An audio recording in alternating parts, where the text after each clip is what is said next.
สวัสดีครับพี่บัสกุลสุคนครับวันนี้บอยอดกาจะมาสอบถามนะทางบอต้นที่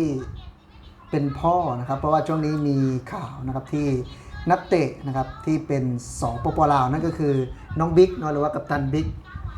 สวัสดีครับบอต้นครับสวัสดีครับบอยอดสวัสดีครับ FC บอยอดเบอร์สุคนเนาะ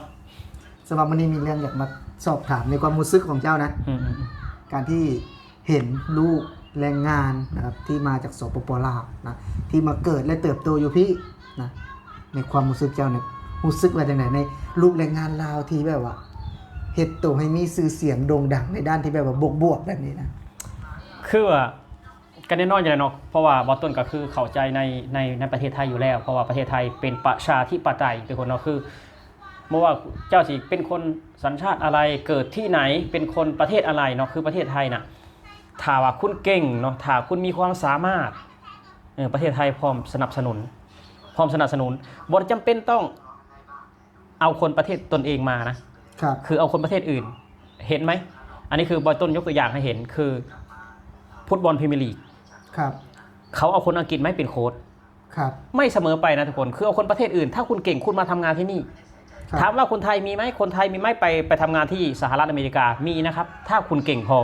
ประเทศที่พัฒนาแล้วเขาจะเอาแบบนี้เขาไม่ได้เอาแบบประเทศตัวเองทั้งหมดเนาะคือเขาเลือกคนเก่งที่ทำงานให้เขาได้ครับคือ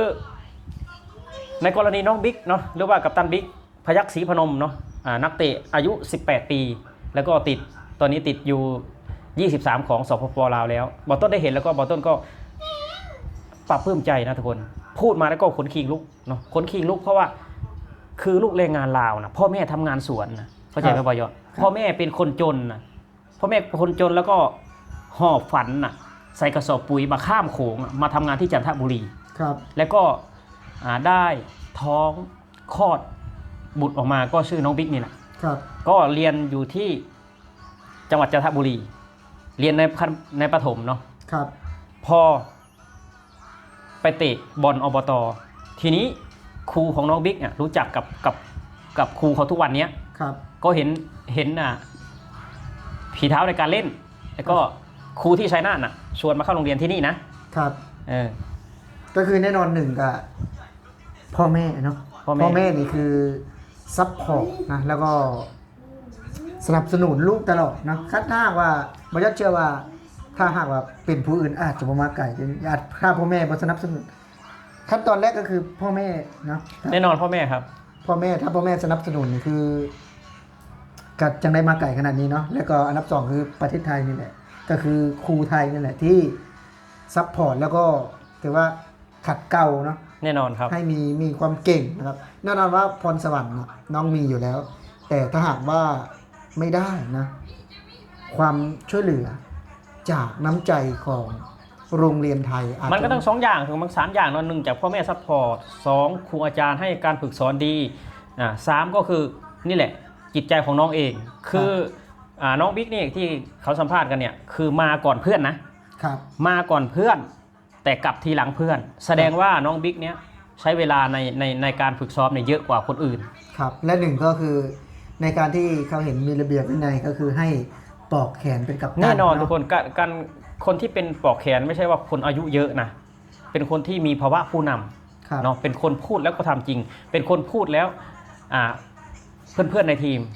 เชื่อถือเนาะเพราะฉะนั้นแล้วน้องจริงได้เป็นกัปตันทีมเนาะน้องก็เล่นในตำแหน่งเบอร์10ทุกคนเนาะหรือว่ากองกลางตัวลุกนั่นเองครับ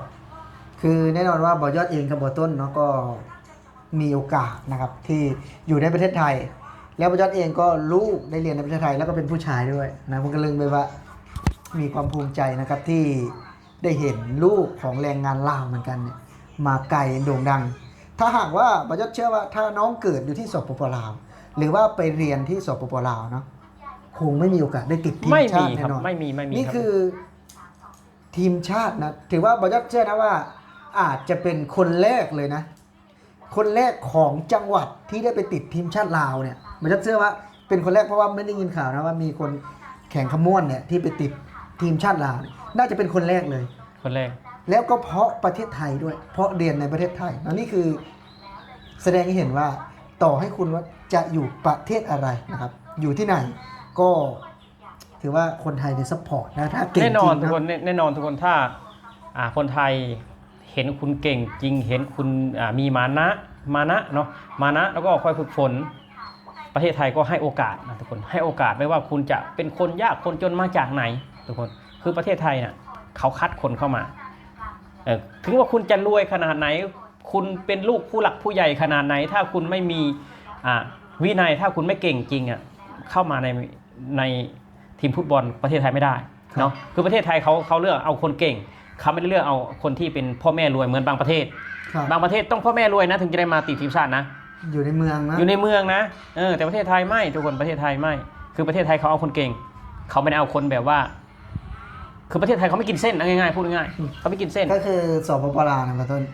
คนเก่งเนี่ยมีเยอะนะ มี ตอนมายอดเรียนนะ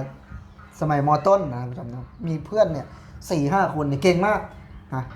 แต่ไม่ได้ติดทีมใหญ่ๆ ไม่ได้ติดทีมระดับจังหวัด ไม่ได้ติดทีมระดับอำเภอ เพราะหนึ่งแหละอยู่บ้านนอก เกิดอยู่บ้านนอกเรียนอยู่บ้านนอก แต่ประเทศไทยนะบ้านนอกในเมืองนะก็จะมีแมวมองนะ แมวมองอยู่แล้วครับ ก็จะมีแมวมองแล้วก็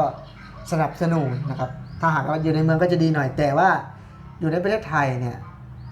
ทุกพื้นที่ก็จะมีสนามโรงเรียนเนาะ สนามโรงเรียนสนามอบตสนามอบจเนาะทุกคน คือมีทุกระดับเนาะอยู่ในประเทศไทยคืออยู่บ้านหมู่บ้านเบาต้นเนี่ยในหมู่บ้านยังมีสนามฟุตบอลเห็นไหมบ่ยอดเห็นยังอยู่บ้านเบาต้นอยู่หมู่บ้านเห็นไหมล่ะมีสนามฟุตบอลหมู่บ้านนะ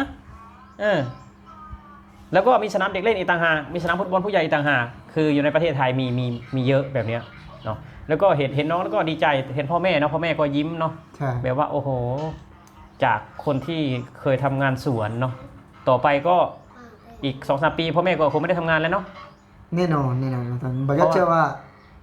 การที่เป็นนักฟุตบอลอาชีพในไทยนะขั้นต่ำน่าจะ50,000นะ 50,000ครับทุกคน นะ เนาะถ้าแบบว่าคุณเก่งพอเดือนละเป็นล้านนะปยศมีนะเดือนละเป็นล้านนักฟุตบอลไทยเนี่ย ครับ มีนะยังก็ธรรมดาก็ประมาณ200,000-300,000ขึ้น ก็ลีกอาชีพนะ เลี้ยงอาชีพนะถ้าแบบเจธนาทุนธนาทิพย์ก็น่าเป็นล้านนะ แน่นอน แล้วก็มีเงินอย่างอื่นอีกไม่ใช่ว่ามีแต่เงินเดือนมีเงินสปอนเซอร์อีกหลายอย่างเนาะทุกคนทางการที่เราเลี้ยง แค่บอยเชื่อว่าไม่คิดไกลขนาดนั้นแค่ว่าได้เป็นเขาเรียกว่าเล่นในลีกอาชีพเนี่ย2 ลีกไทยเนี่ยลีกหลักกับลีกรองเนี่ยนะก็พอเลี้ยงปากเลี้ยงท้องพอเลี้ยง โอ้โห พ่อ ทุก แม่ คน ได้ เงินเดือนละ50,000ใครจะหาที่ไหนได้เมื่อบอยศเดือนละ50,000นะ ไม่น้อยนะ เกือบวันละ 2,000นะเอ้า เหมือน อย่างน้อยๆนะเดือนละ50,000บ่ต้นนะบ่ต้นว่านะ แค่เงินเดือนเนาะ แค่เงินเดือนอย่างน้อยๆน่ะ50,000มันบ่ต้นว่าน้อยเกินไปอ่ะ ครับ น้อยเกินไปนะในระดับไทยลีกนี่นะบ่ต้นเชื่อว่ามาตรฐานของเงินเดือนในไทยลีกน่าจะเยอะกว่านั้นอีกน่าจะเป็นหมื่นขึ้นเนาะ มันก็อาจจะทีมด้วย เนาะ ทีมมันก็จะไทยลีกก็จะมีทีมเล็กทีมใหญ่นะ อืม ถ้าหากว่าเมืองทองบุรีรัมย์ อืม อันนั้นไม่ว่าเลยนะมันก็ อืม หลักแสนแน่นอน แต่ว่าอาจจะทีมที่ขึ้นมาใหม่น้องใหม่นี่ก็อาจจะคนละสเต็ปไปนะท่านผู้ชมนะเหมือนเป็นความฝันนะมาตอนนั้น เป็น ความฝันแล้วเป็นจริงนะมาตอน นี่แหละบ่ต้นก็อยากฝากถึงน้องๆสปปลาวเนาะน้องๆสปปลาวถ้าอยากจะเอาดีทางเรื่องฟุตบอลก็ให้ไปให้สุดเนาะไปให้สุดถึงแม้ว่าสปปลาวจะมีฟุตบอลลาวพรีเมียร์ลีก ครับ เงินเดือนไม่เยอะถ้าคุณเก่งพอคือเห็นหลายๆคนเนาะมาค้าแข่งอยู่ในประเทศไทย ครับ เนาะคนไทยก็ไปค้าแข่งที่เกาหลีใต้ญี่ปุ่น ถ้าเก่งพอนะทุกคนเนาะมันถ้าเราเก่งน่ะเราไปอยู่ที่ไหนก็ได้ ครับ เพราะฉะนั้นแล้วฝึกฝนเนาะฝึกฝนแล้วก็มีวินัยกับตนเอง เห็นน้องบิ๊กหรือว่าพยัคฆ์ศรีพนมเป็นตัวอย่างเนาะทุกคนการทำดีหรือว่าการมุ่งมั่นมานะนี่ไม่เคยทำร้ายใครจริงๆเนาะทีนี้มันออกดอกออกผลแล้วทีเนี้ยสื่อหลายๆสำนักก็ไปสัมภาษณ์น้องพ่อแม่ก็ยิ้มพ่อแม่ก็มีความสุขนี่แหละคือหมากผลที่คนมานะอดทนเขาได้มาเนาะ ครับท่านผู้ชมนะ ทุกคนคิดเห็นอย่างไรครับคอมเมนต์เข้ามาพูดคุยกับบ่าวยอดได้นะครับท่านผู้ชมคลิปนี้สำหรับ EP นี้บ่าวยอดกับบ่าวต้นสิขอลาพี่และน้องไปก่อนสวัสดีครับ สวัสดีครับผมสวัสดีครับ